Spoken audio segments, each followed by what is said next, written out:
Hi, welcome to today's Leaders in Mental Wellness and Diabetes, where you will hear insights from the top minds in the world of diabetes care.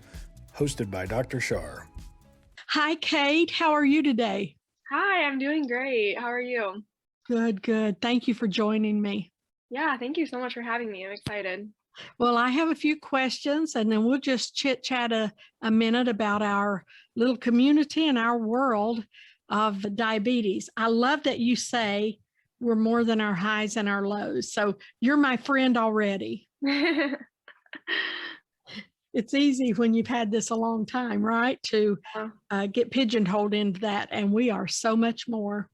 Oh, yeah, definitely. So how did you come about getting into helping others? Now, it's easy to say, well, we have diabetes, so why not? But not everybody deals with it themselves and then wants to move forward and pass on what they've learned. Tell me about you. Yeah, definitely. So, it's definitely been a long journey for me to get here. I've had diabetes for 14 years and I'm not exactly sure on my diagnosis date, but it's like around this time. So, it's been a while, but I didn't start like accepting having diabetes or even like talking about it with anyone or being open about it until I got out of high school. And even then it was still I didn't talk about it as much, and like I hid it a lot in my teen years. Like I didn't tell anyone about it and it was just like a really big struggle for me, but I didn't realize how much it weighed on me and how important it was for me to talk about it and be a part of a community until it came to a head basically when I was in college and I was just like struggling so much with diabetes and just so sad about it and angry and like had all those emotions, and I had never like felt that much emotion at once with diabetes, but I think a lot of it was just bottled up. And so when I did go through that, like I was just realizing how much it did affect me. And I actually went to a therapist who specialized in diabetes. And so I went to her for a couple months, and that was the first time I'd ever like talked to someone about like what I was going through and how I was feeling and stuff like that. And it was so difficult because like I couldn't even get through a sentence or two without like crying about it. Like I did not even realize like how much it was impacting me and how much I was just not dealing with it at all.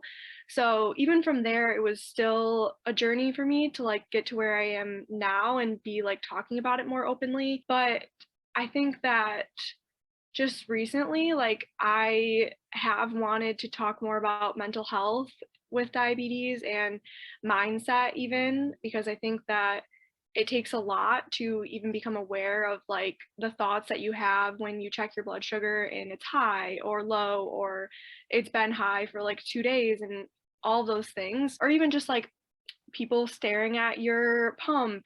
Like there's so many different things that go into it and so many different things that like are always running through your mind when it comes to type 1 diabetes. And so I'm also an artist and I've been making art for a while, but I've never done art that has to do with diabetes until this last year. And I've loved it since. I've only been on like the type 1 diabetic Instagram community, or more like a part of it and more active in it, since like May. So it hasn't been that long, but I started making art that had to do with like type 1 diabetes and like what I was doing and kind of like my self-care and mindset and all of that. And I just saw like how impactful it was for other people to see it too. And I think it like also helps me in just like my healing journey and talking about it and connecting with other people who are going through the same thing and not feeling as alone. So it's been a interesting journey. I keep using that word, but that's the best word I can think of to describe it. So I hope that answers your question. Oh, that is so good. You know, the interesting part for you to have the strength and audacity really to stand up after you've walked through all those emotions is to be able to share so that others that are sitting quietly by, there should never be shame attached to a pump sticking out of your shirt or anywhere. There should never be shame attached. But I used to wear my pump like on a belt buckle, and I was not as thin as you. I'm thicker. And I've had people say to me, why am I wearing that out for somebody to see? Now, if you're my size with a belt, I would rather it be hanging, there's a loop for it. It could be a phone, it could be anything. But hidden underneath, I felt thicker. Does that make sense?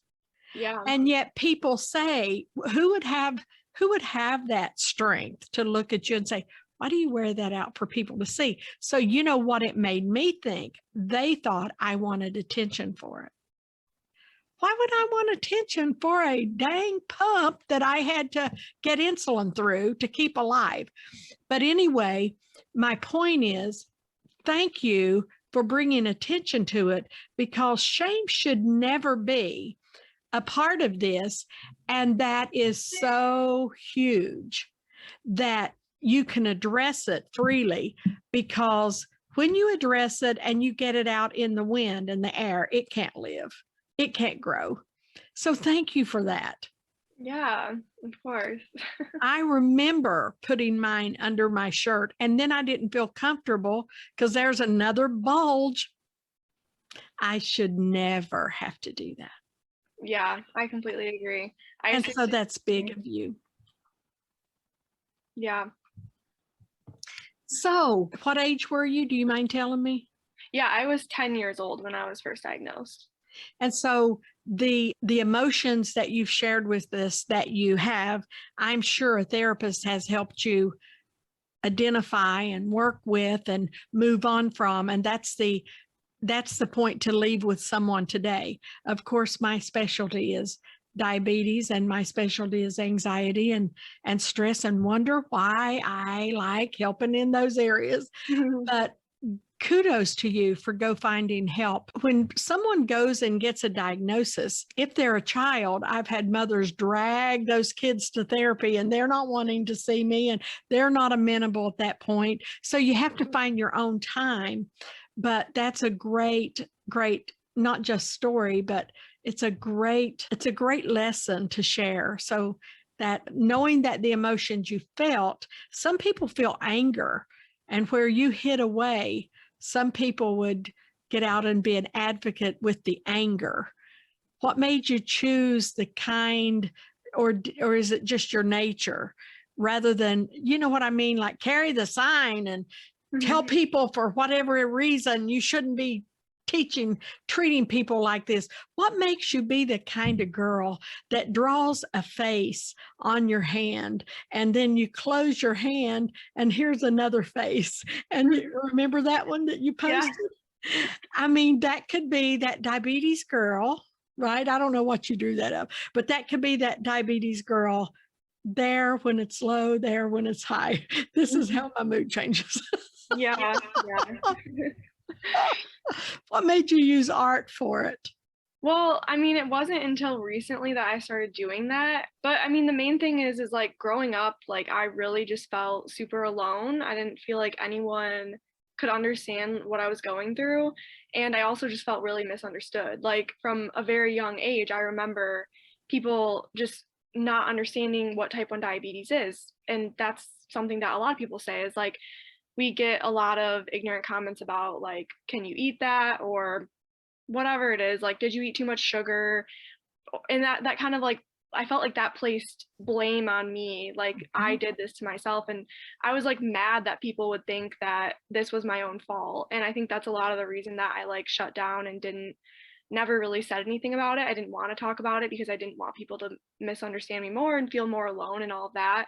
And so I've always done art, and that's just like something that I've been good at since I was young. So it's just been a hobby for me. But yeah, not until recently was it that I started like actually incorporating art and diabetes, which has been great. And I feel like it's been a part of like my healing journey to like express myself in a way that I'm good at, but also other people can relate to. Oh, absolutely. Now, what about do you sell your products online? Do you do podcasts? What are some of the ways you get your message out? Yeah, so I started a podcast recently, and my name on Instagram and all of the social media is Thrivabetic.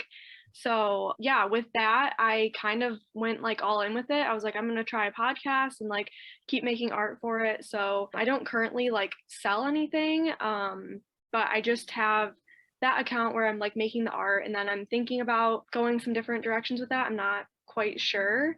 And then I'm focusing on my podcast too. So I have 3 episodes out right now, and then I'm releasing them every Monday.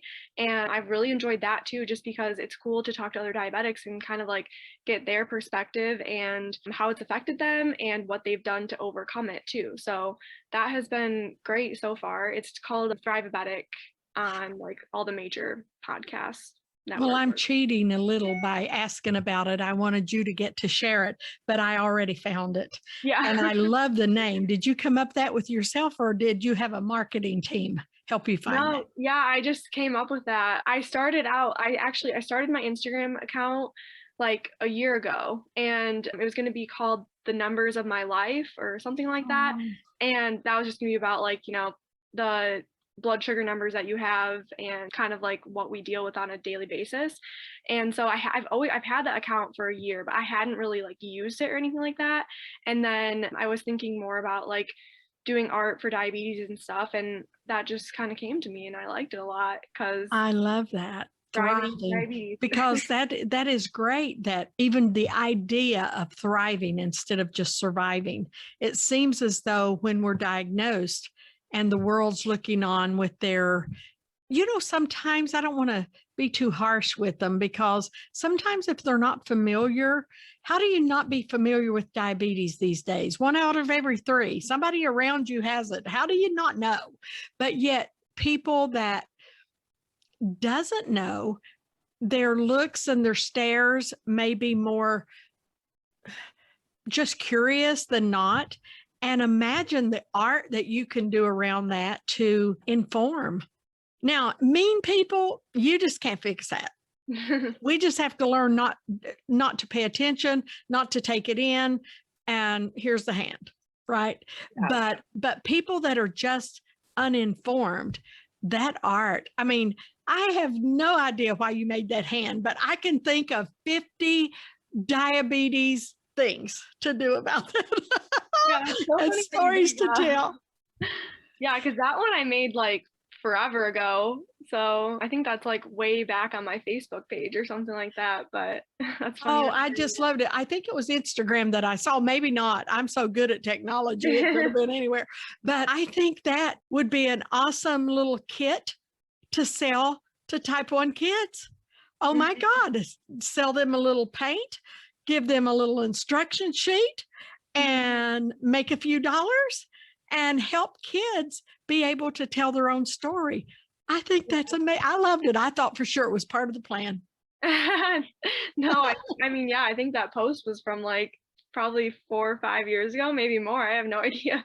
But the connection there Mhm. is, it's you then, it's you now. It's just become this evolving thing now, but you were still that type 1 girl while you were doing that. No telling what that meant then, Mhm. but to use that in your world is amazing.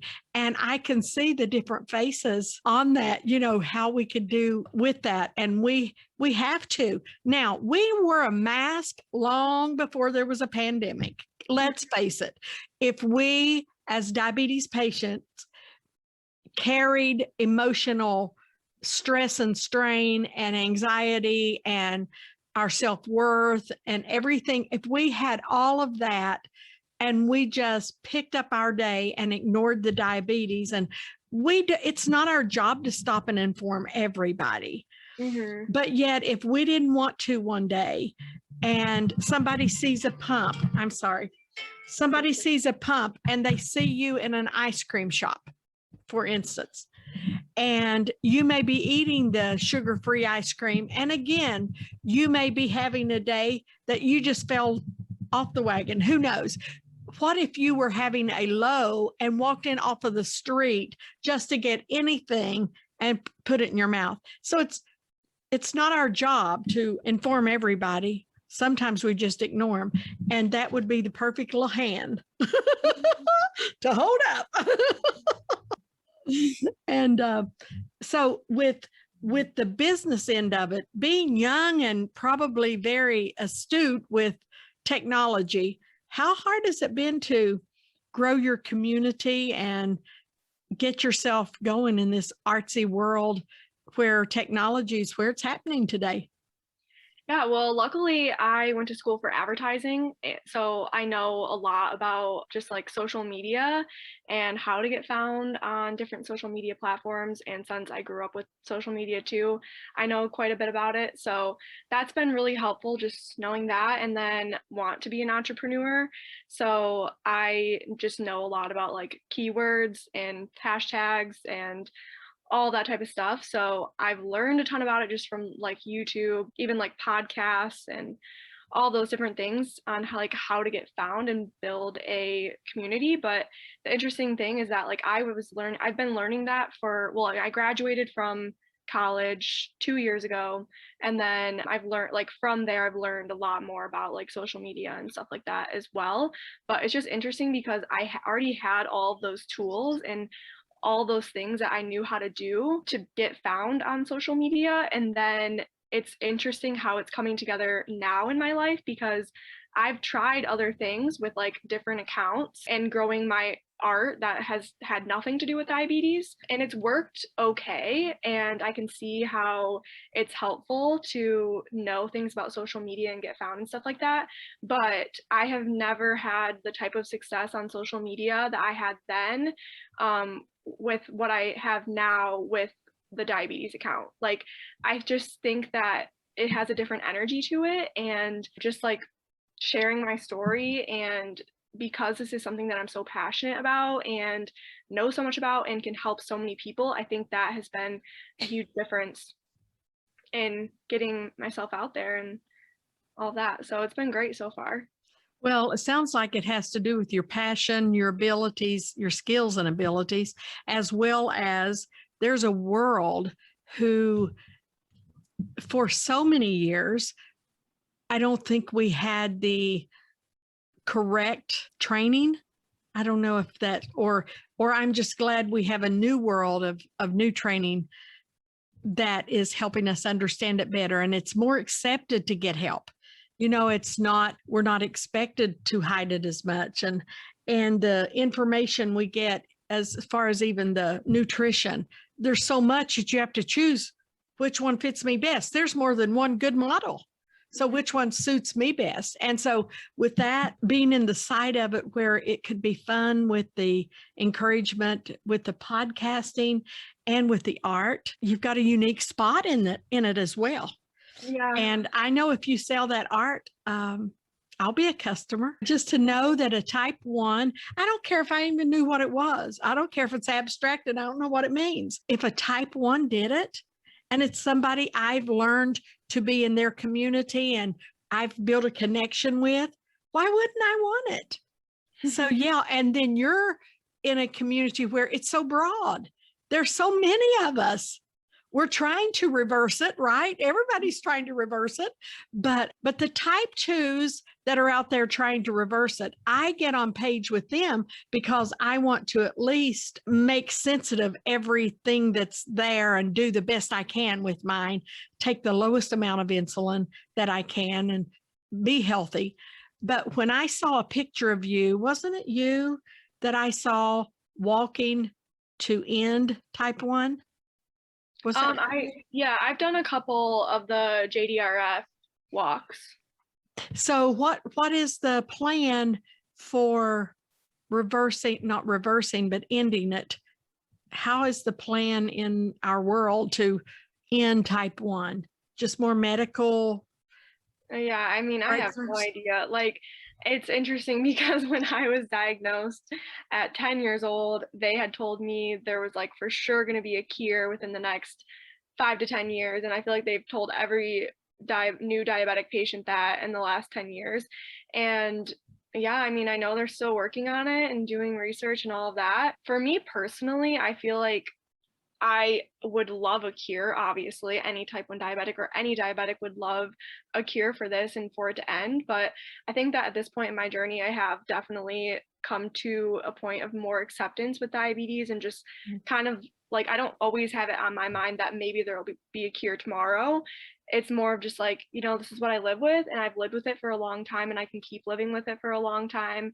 And like what I see that I think would make a bigger impact right now is like helping people afford insulin, helping people afford the right technology and the right supplies, because it is a huge game changer to have the right medical equipment to manage your diabetes, and that's not always accessible to people. So I think that's a bigger impact. That is so good. And when you're selling a product where you can then have funds to help do that, that is amazing. That is amazing. Well, when you walked, then you just did it for the exercise and being a part of the community.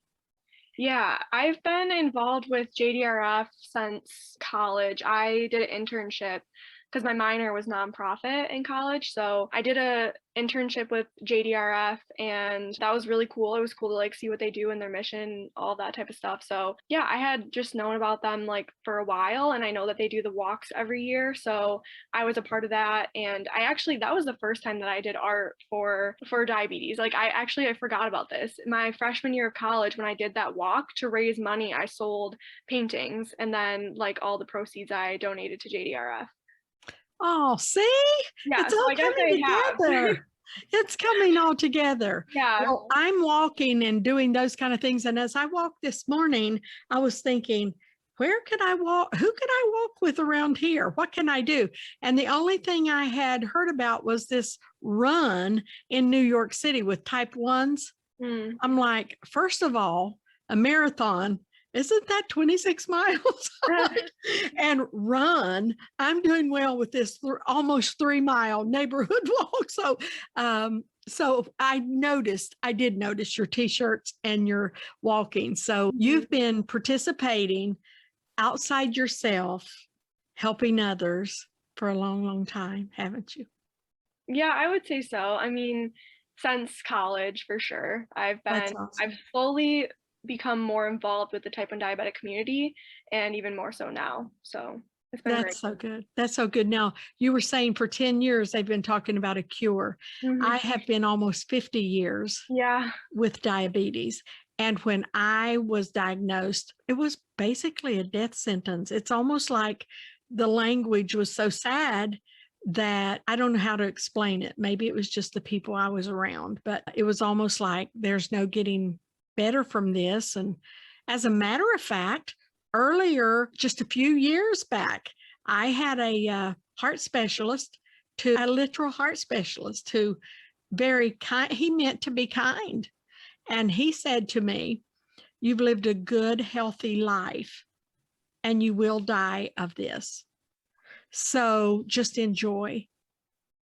I'm like, I was nice and I walked away polite, but I'm like, no, I'm not going to die.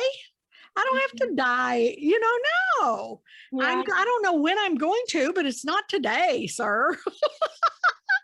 And so people that mean well feel like, how are you 64 and your feet still good? Well, they are. I've not been perfect, but they are. And I'm thankful. So all we can do is live for today. So for someone on the road a lot longer, let me say to you that with your attitude and with your, oh my goodness, with your art abilities and your heart that went back to helping people long before you even thought, maybe I'll do this. It's just always been outside you, it seems. And I hope I'm an encouragement for longevity. I hope I'm an encouragement for type 1er longevity. And so, yeah, is there anything that my little side of the world and my community, and it is around anxiety, it is around stress, it is around all those emotional things that people endure while they're going through this. Do you have anything that you'd like to say to my little peeps?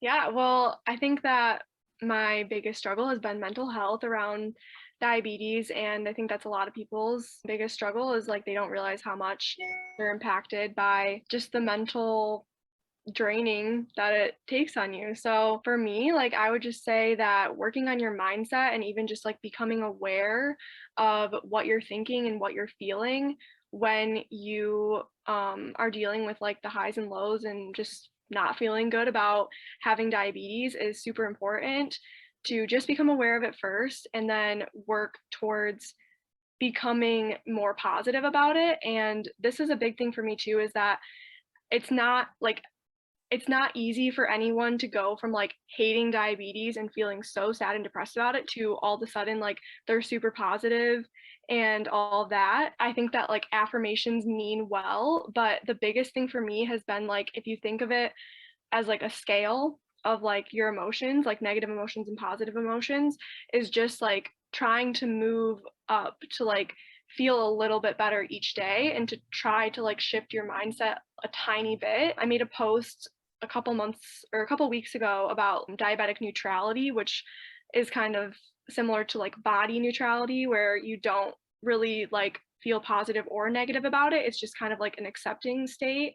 And I think getting to that point was very important for me too. Like sometimes when you're just super mad and angry at diabetes, all you can really do is just like accept the situation for what it is and be in a neutral state about it and just make neutral comments about it. Like, I'm working on this. I'm taking insulin right now. I have done my best today. Just like simple things, like you don't have to love your diabetes and say that like it's the best thing that's ever happened to you, which sometimes I think that because we have a great community and I've met really amazing people through this. But yeah, just remembering to focus on yourself and put yourself first with this, and remember that your mental health is so important when it comes to this. Oh, wisdom above your years, little one.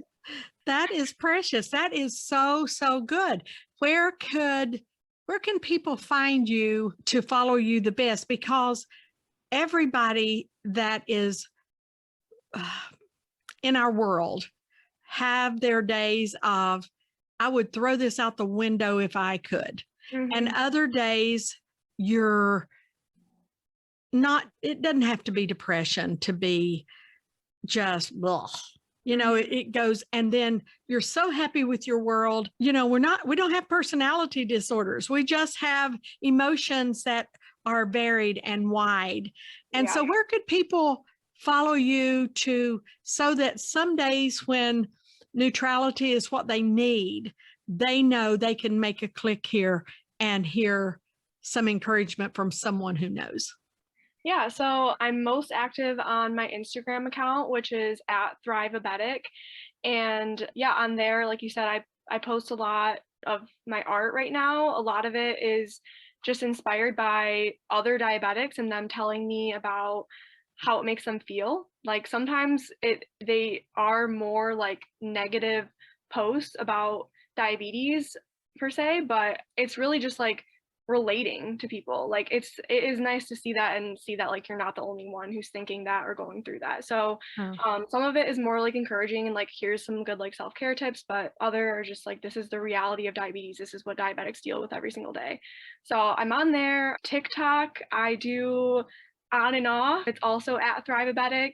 You can connect with me there. And then my podcast is called Thrivabetic as well. So that's where I'm at on social media. Oh, well, I'm going to find you on TikTok as well. And I'm going to listen to the other podcasts when I get time in my world. But I appreciate you coming so much.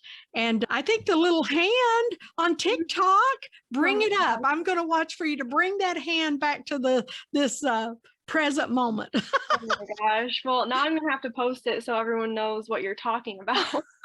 It's so cute. I could think of a million things to do with that. Kids would love that. Kids would love it. I loved it. But thank you so much. And I look forward to being in your community. Hope that you'll stay connected with mine. And I will not ever see you again on your space and not feel connected. Isn't that a wonderful, wonderful side of all this? Oh, yeah. It's great to connect with other diabetics and just hear other people's stories and know you're not alone. So thank you so much Absolutely. for this. This was great. Thank you so much for joining me today. Thank you. Bye. Bye.